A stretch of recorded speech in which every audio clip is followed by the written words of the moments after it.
This is Google Wi-Fi. It claims to be a smart and simple mesh Wi-Fi system. Basically, if you have Wi-Fi problems, Google Wi-Fi should be able to fix it.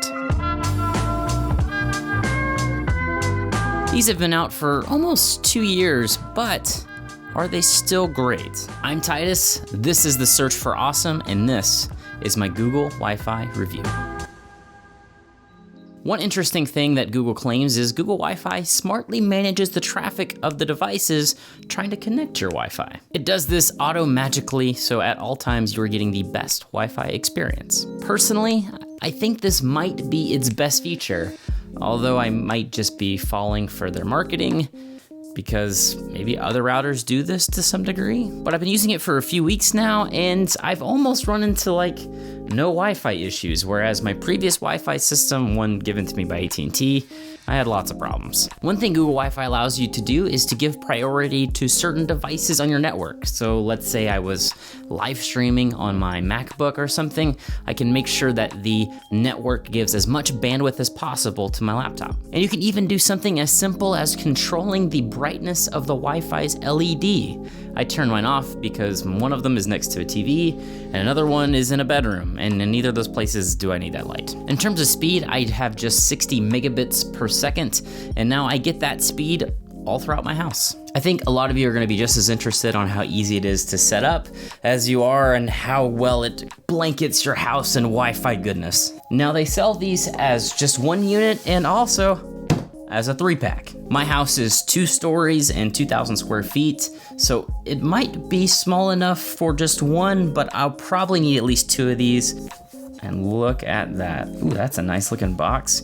Now on the bottom here, you can see there's a spot to charge it, USB-C style, and then 2 Ethernet jacks. So I just had to set up the Google Wi-Fi, and it seems like it's gonna be a pretty fast process. I need to just plug the Ethernet from my modem into it, and then plug this into the wall. And there you go, it is now flashing blue. That means it's ready for me to set up with the app. But before I do that, I'm gonna go plug another one of these into a wall upstairs. Okie doke, those are both set up.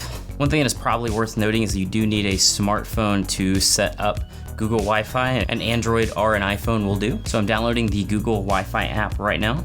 Okay, it says Google Wi-Fi point found. So it's telling me to select my primary Wi-Fi point. It is this one. So now it wants me to get a picture of the little code at the very bottom. So I'll be right back. So right after I took that picture, it's been doing all kinds of things, and I like the animations here. So now it's asking if I hooked up other Wi-Fi points, and now I have to scan another QR code.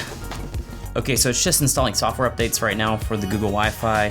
The whole process of doing this is 10 minutes. That's really fast, and it's just kind of doing all the hard work for you, which is awesome. Now I do have fiber internet from AT&T, and I can upgrade my speed to 1 gigabit at basically any time I want if I don't mind paying a bit more. So I was curious about what is the max speed that this Wi-Fi system supports. I didn't have a way of testing this, so I looked online, and trusted reviews claims it doesn't really get much faster than about 500 megabits per second. But as you can see here, that's sort of a best case scenario, because as you get further and further away from your main router, speeds can drop to as low as 50 megabits per second, which I will note is still pretty good speed, but maybe not fantastic. I also took advantage of its ability to set up a guest network within the Google Wi-Fi app, so I can let guests use my Wi-Fi without having access to my entire network. And what's cool is in the app, the passwords to both of my networks are really easy to find inside the app. But I would like to see some more smarts here, like a way to maybe push a button on the Wi-Fi unit and then give a guest internet access auto-magically.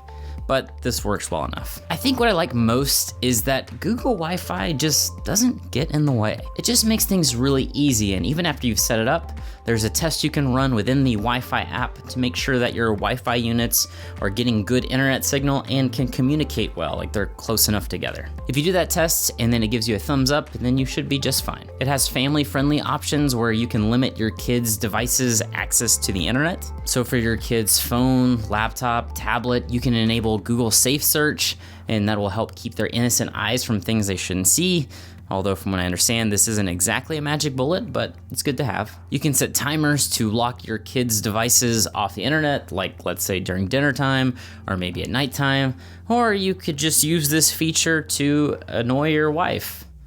Not that I would ever do that. And through the app, you can even set it up to allow you to control your network on the go. So if you're traveling and little Timmy isn't behaving, you can just flip off his Wi-Fi. Wi-Fi is for good little boys, Timmy. Now, I didn't get around to trying this, but it even has Google Home and Echo support. So in theory, you can control your Wi-Fi with your voice. Now, Google Wi-Fi is made by Google, right? So they love collecting data.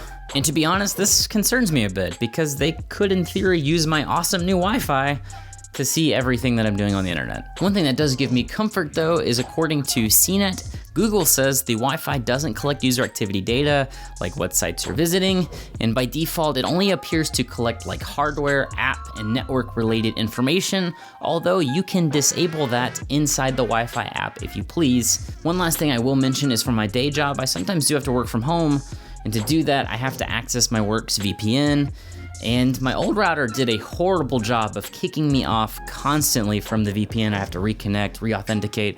It was very annoying.